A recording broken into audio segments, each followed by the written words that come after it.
Эмне үчүн Юсуф алейхисаламдын тирүү экен кабары жетпеди, бирок көйнөгүн берсе эле көйнөгүнүн жити жетип келди.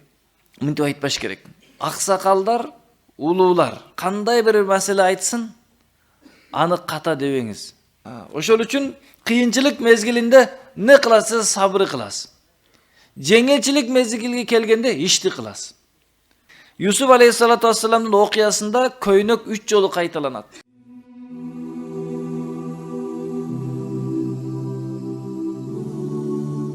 Юсуф алейхиссалату вассалам бир туугандарына өзүнү тааныштырып, атасынын абалын сураганда көзү көрбөй калды дегенде, Юсуф алейхиссалату вассалам Аллах Тааладан вахий келип айтылган эле көйнөгүңдү берсең көзү көрүп калат деп көйнөгүн берип, бир туугандарга айткан эле, менин көйнөгүмдү апарып жүзүнө койсоңор көзү көрөт, андан ата-энем туугандарым менен чогуу келгиле деп тапшырма берген эле.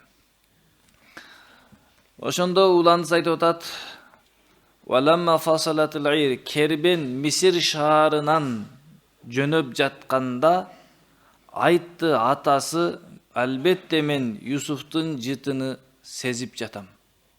Якуб алейхиссалам бул убакта Палестинада эле, алыста эле, Шам өлкөсүндө эле, Мисирден жөнөгөндө эле айтты: "Мен жытыны билип жатам. Силер мени акылдан адашкан дебесиңер эле" деди. Десе, үйдөгүлөр айтты, балдарынын бардыгы бул Мисирге кеткен эле. Бирок үйүндө неберелери жана башкалары бар эле. Келгенде сүйүнчүлөөчү койду көйнөктү жүзүнө көзү көрүп калды. Эми карайлы. Юсуф алейхиссалату вассалам көйнөгүн бергенде кербен Мисир шаарынан жөнөгөндө не кылды? Бир канча километр, ондогон, жүздөгөн километр жерге эмне болду? Жүздөгөн километр жерге ошол көйнөгүнүн жыты жетти. Юсуф бул Якуб алейхиссалату вассаламдын пайгамбар экендигинин белгиси, мужиза эле. Андан кийин бирок көйнөгүнүн жыты ушунчалык жерде жеткен болсо, Юсуф алейхиссалату вассаламдын мурда кул болуп сатылганы, ошол жерде жүргөндүгү, тирүү экендиги кабар эмнеге келбеди? Адам жытты 2-3 метрден 5 метрден эле билет. Бирок кабар деген дүйнөнүн нар жагында уксаң болот, акырын. Эмне үчүн Юсуф алейхиссаламдын тирүү экен кабары жетпеди, бирок көйнөгүн берсе эле көйнөгүнүн жити жетип келди. Аллах Таала адамдарга кээде сыноо берип, бир аз кыйынчылык менен сынаган доор болот. Ошол сынап турган мезгилде жеңил нерселер дагы аябай оор болуп кетет, жасай албай каласың. Жеңил эле бүтө турган иштериң бүтпөй калат. Бирөөдөн бир нерсе сурайын десең, ал сенин телефонуң албай калат. Мурдагы жаныңда жүргөндөр сенден качып калат, жолобой калат. Жок, бунда азыр проблемасы бар, жакындасаң саңа да проблема жабышат депчи. Илла бир гана кээде гана чыныгы ыхластуу, чыныгы достор, чыныгы бир туугандар болсо, ошолор гана калат. Болбосо жеңил, кыйынчылык мезгили келгенде таштап кетет. Жеңил иштерге эң гана иш оор болуп туруп калат. Юсуф алейхиссаламдын кабары Якуб алейхиссаламга келбегендиги себеби сыноо доорунда эле. Кыйынчылык доорунда эле. Кыйынчылык доору бүткөндө ошончолук алыстан жетпей турган жыт жетип алды да. Демек, жеңилчилик доор келип, Аллах Таала бир адамды колдоп баштай турган болсо, канчалык оор иш болбосун жеңил болуп калат да. Бизде мындай деп коет го. Ооматы келип калат дейби эле. Ооматы келип калган убакытта канчалык оор иш болбосун жеңил болуп калат да. Алла сыноосун бүтүрүп, жардамын, жеңилчилигин жөнөткөндө бир адамдарга канчалык оор иш болбосун жеңил эле бүтүп кетет. Аллах Таала Якуб алейхиссаламдын чоң сыноосун бүтүрүп, жеңилчилигин берип баштаганда Юсуф алейхиссалам экөөсүнө не кылды? Жетпей турган деңгээлдеги, келбей турган деңгээлдеги алыстагы көйнөгүн жытын алып келип койду да. Ошол үчүн кыйынчылык мезгилинде не кыласыз? Сабыр кыласыз. Жеңилчилик мезгилге келгенде ишти кыласыз. Кыйынчылык мезгилде сабыр кылбагандан башка аргаң жок. Кыйынчылык мезгилде бир пайда бар. Ал пайда кимдин ким экенин билесиң. Жеңилчилик мезгилде бардыгы жаныңда болуп калат. Билбейсиң, бардыгы эле сени мактай берген болот, бардыгы эле сенин жаныңда сен жакшысың, сен кыйынсың дей берет. Бирок кыйынчылык мезгилде келгенде таппай каласың, телефон жасаң албай калат, карзар болуп калсаң, эмне кылат? Буга чалбагының телефон жаса албай калат, неге? Карыз сурайт, акча сурайт депчи. Ошондуктан Аллах Таала Юсуф алейхисаламдын, Якуб алейхисаламдын сыноосун, кыйынчылык доорун бүтүрүп жеңилчиликти бергенде алыстан көйнөгүн жытын келтирди. Якуб алейхисалам балдарыга айтты да, мурда айткан эле, ушинтип өлүп калган Юсуфту издей бересиз деп айтат эле. Ошого айтты да, эгерде силер мени акылынан адашкан дебесеңер, мен Юсуфтун жытын таап жатам деди. Ал үйдөгүлөрүнүн көз карашында Юсуф алейхисаламды кайтыш болгон деп ойлойт эле, өлгөн деп ойлойт эле. Эстей берсем өлгөн адамды шунча жылдар бою, ондогон жылдар бою эстей береби деп не кылат эле, туура эмес деп айтат эле да. Бир аз картайган эле Якуб алейхисалам мынтип айтпаш керек. Аксакалдар, улуулар, үйдө атабыз бар, энебиз бар, кандай бир маселе айтсын, аны ката дебеңиз. Себеп ал туура, бирок аны сиз түшүнө албай жатасыз. Биздин көзүбүзгө алардын сүйлөгөн сөзү катадай көрүнөт. Бирок ал туура эле. Аны биз түшүнө албай жатасыз. Мисалы караңыз, сиз үй иштеп, жумуштап жүрсөңүз, үйгө чалып балаңызды сурайсыз. Балам кандай, жакшыбы депчи. Бир сүрөтүн жөнөтчү, көрүп алайын депчи. Чоң ата баласын сураса болбойбу? Небересин сураса болбойбу? Кичинекей балаңыз ата каякта жүрөсүз деп сизден сураса жооп бересиз, иштеп жүрөм, мындай кылып жүрөм. Атаңыз сураса болбойбу? Ошол үчүн аксакалдарыбыз бизден бир нерселерди сураса, үйдө жакшы сөз сүйлөсө, биз аларга жакшы көңүл бурбай койгонубуз болбойт. Билбейт, туура эмес, түшүнбөйт дебеш керек да. Эмне үчүн? Себеби жаш бала менен улгайган аксакалга бирдей мамиле кылыш керек. Үйүңүздө уулуңуз барбы? Уулуңузга шоколад алып келесиз, атаңызга да алып келиңиз. Атаңыз жебесе дали, аны сиздин балаңызга кайтып берет. Биринчи атаңызга бериңиз. Же уулуңуз артыкпы атаңыздан? Аялыңыз артыкпы апаңыздан? Андай эмес да. Аксакал картайганда күтөт, балам мага кандай көңүл бурат экен депчи.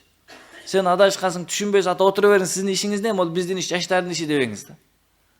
Эшиктен киргенде биринчи аксакалга атаңызга келиңиз, апаңызга келиңиз, кандайсыздар, жакшысыздарбы? Салам бериңиздер, колуңузда бир нерсе бериңиз.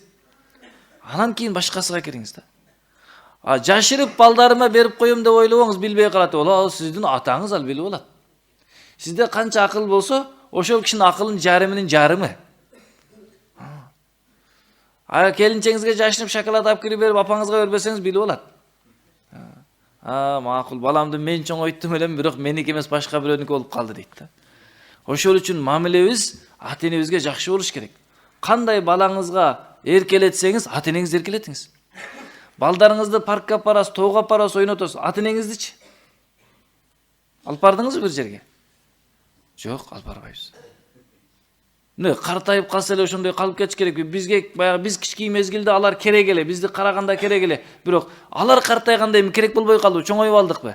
Ошол үчүн урматтуу бир туугандар, улууларга, кайсыл адамдын үйүндө улуулар, улгайгандар болсо, ата энеси бар болсо, ушундай сөздөрдү айтпаш керек экен. Сен не деди? Бая мурдакыдай эле адашып жатасыз, сиз билбейсиз дебеш керек. Биз канчалык акылдуу болбойлу, эч качан атабыздан озуп кетпейбиз.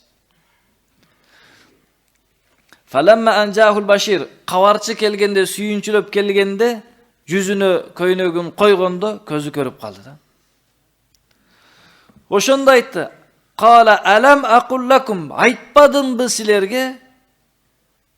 Албетте мен билемин, силер билбеген нерселерди Аллах тараптан" деди.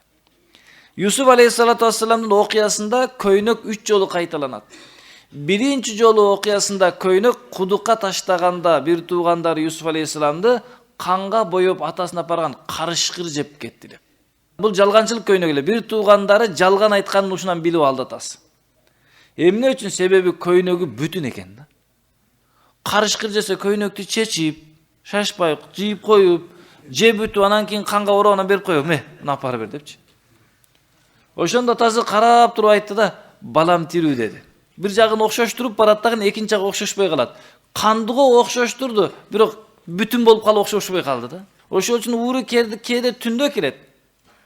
Бирок камераны көрбөй калышы мүмкүн. Же дагы бир нерсе, кыскасы ууру бир нерсесин калтырып кетет. Ошондуктан эмне болду? Birinchi көйнөгү балдарынын жалганчы экендигинин далилдеген көйнөк эле. Экинчи көйнөгү Юсуф алейхиссалату вассаламды Зулайка жала жапканда, эшиктен качып чыкканда күйөөсүнө турган экен. Күйөөсү кармап алып, "Не болуп атат?" дегенде Юсуф алейхиссаламга жала жаап баштады. "Муна мени кыйнап атат, мага кол салды, мени жаман жолго азгырып атат" дегенде бешиктеги ымыркай сүйлөдү. Карасаңар Юсуфтун көйнөгүн алдынан жыртык болсо, анда аял чын айтып атат. Бул барып кол салганда аял түткөндө көйнөк айрылган. Эгер көйнөгү артынан жыртык боло турган болсо, анда бул качканда аял жабышкан. Аял жалганчы болот да Юсуф чын болот деди. Караса көйнөгү артынан жыртылыптыр да. Чындап да караса куу барат артынан кармаган экен, көйнөк айрылып кетти. Бул Юсуф алейхиссаламдын таза экендигинин белгиси болду да. Үчүнчү көйнөк ушул көйнөк эле, бул көйнөк карамат, улуулук көйнөк эле. Не үчүн? Көзүнө койсо, көзүнүн азиздиги, көзү көрбөй калган эле, оорусу айыгып кетти да. Ошентип 3 көйнөк баяндалган Юсуф алейхиссалам окуясында. Ошондо айтты: "Айтпадымбы мен силерге, мен билемин Аллах тараптан силер билбеген нерсени." Себеп Юсуф алейхиссаламдын түшүн көргөндө айтканда, себеп Юсуф алейхиссаламдын түшүнү көргөндө түшүн айтып берди атасыга. Эмне деп? "Мен 11 жылдыз ай менен күн мага сежде кылганын көрдүм" дегенде 11 бир тууганы ай менен күн атасы менен апасы экен деп, "Сен муну бир туугандарың айтпа, сага көрө албастык кылат" дегенде, ошол түштөн билет эле Юсуф алейхиссалату вассаламга ошол сыйлуу күн келиш керек депчи. Ошондуктан үмүт үзбөйт эле, баары бир Юсуф алейхиссалам бар тирүү бир жерде турат деп. Колу айтты бир туугандары: "Я абана İstagfir lana zunubana inna kunna khati'in." O atake, keçirim sura bizge күнөөлөрүбүз үчүн. Албетте биз ката кылгандардан болдук dedi. Allah'dan keçirim сурап бер dedi. Буга чейин Якуб алейхиссалату вассаламды аталарыны ката кылдыңыз, туура эмес сиздики, андай мындай деп келген эле. Башкаларды күнөөлөп келген эле. Эми эмне кылды? Бир туугандары Юсуф алейхиссаламга туура эмес мамиле кылгандыгын моюндап, биз ката кылганбыз, Allah'tan bizge keçirim surap beriңiz күнөөбүзгө дегенде иш бүттү да. Жакында keçirim сурайым Роббимден силерге dedi. Эмне үчүн жакында keçirim сурайым десе, уламалар айтат, Якуб алейхиссалату вассалам балдарыга Аллах дуаны кабыл кыла турган мезгилде кылайын dedi. Тахажжуд мезгилинде кылайын dedi. Ошол үчүн кээ бир учурлар бар, ал учурларда дуа кайтарылбайт, сөзсүз кабыл болот. Ошонун бирөөсү тахажжуд убагында. Элдер уктап жатканда Allah Taala'ga kayırılıp, tünde uykusundan жылуу төшөгүнөн туруп, Allah'ka kayırılууда Allah Taala köp bereke koygun, jana duaсын kaytarbayt. Ошол убакта keçirim сурап берем dedi. Innahu huval gafurur rahim. Albatta Allah al keçirimdүү jana rayымдуу dedi. Мына ошондо эмне болду? Демек бир туугандар ойлогон эле, ушундай кылсак Юсуфтан кутулабыз. Ал жок болуп кетет депчи. Бирок адамдын түзгөн программасы жүрө бербейт экен да. Не кылды? Аллах Таала Юсуф алейхиссаламды сактап, иззат, аброй, кадыр барк берип, даражасын көтөрүп, падыша кылып, жада калса эмне кылды? Булардын кылган иштерин моюнга кое турган күн да келип калды да. Демек биз ойлобошубуз керек, жала жаба берсек, жалган айта берсек, тухмат кыла берсек, же дагы бир нерсе кыла берсек, иш жүрө берет деп. Алла ушундай бир учурду жасап коет, биз билбей калабыз өзүбүздүн ката кылгандыгыбызды. Ошондуктан эч качан адам жашоосунда ката кылбаш керек. Ката кылбаш керек дегенди жала жаап билип туруп туура эмес ишке кетпеш керек, жалган айтпаш керек, жанагы ушакчылык кылбаш керек, чагымчылык кылбаш керек, бирөөгө карап жаман иш кылбаш керек, жаман ниет кылбаш керек. Эмне үчүн? Бир күн ал билинип калат. Аллах Таала аны чыгарып коет. Канчалаган жылдар өттү, ондогон жылдар өттү. Бирок эмне кылды? Жыйынтыгында Юсуф алейхиссалату вассаламдын акыйкатыга тирүү экендигини, улуу экендигин чыгарып койду. Анан дагы бир нерсени түшүнөлү. Бир туугандары Юсуф алейхиссаламга зыян жеткизе алдыбы? Кудукка ыргытты, башка кылды, кул кылып сатып жүгөрдү. Кыла алган жок. Эмнеге? Аллах каалаган жок. Пайда жеткиздиби? Зыян жеткизем деп отуруп пайда жеткизди. Не кылды? Падыша кылып жүгөрдү. Кул кылып сатып жүгөрбөгөндө каяка барат эле падыша болуп, отурат эле атасынын жанында. Ошол үчүн сиз бирөөгө жамандык кааласаңыз, ал жамандык болуп келбейт. Ал сиздин оюңузда жаман иш кылдыңыз, бирок ага жакшылык болуп жеткизет Аллах Таала. Ошол үчүн сиз бирөөгө жамандык кылсаңыз, сиздин оюңуздан жамандык болуп кетти, бирок наркы адамга жакшылык болуп жетет да. Ошол үчүн Аллахтын каалаганы гана болот деген ушул да. Аллах Таала баарыбызды ушул айткан хадистерге, аяттарга амал кылганга мүмкүнчүлүк берсин.